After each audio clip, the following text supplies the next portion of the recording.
So this is one of our pusher buses by Thomas, and we have a drive axle alignment problem.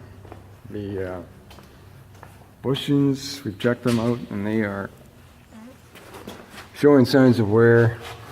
It's a Hendrickson airbag suspension, and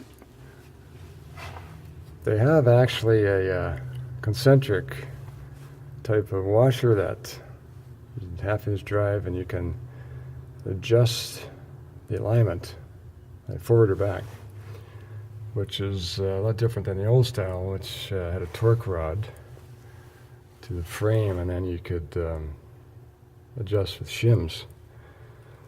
But this one we ordered the bushings because they're showing signs of wear. We measured the difference between the drive axle and the steering axle. We just went from the center to center, and there was 1.5 inch difference.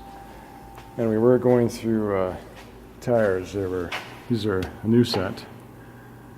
They were scuffing and cupping, and we got a call from other drivers saying this bus was dog tracking, kind of going off its head and trying to head off at an angle when you watch the rear axle. So we're going to repair it, replace the bushings, and then get the alignment shop to give an alignment check and get it back to factory specs.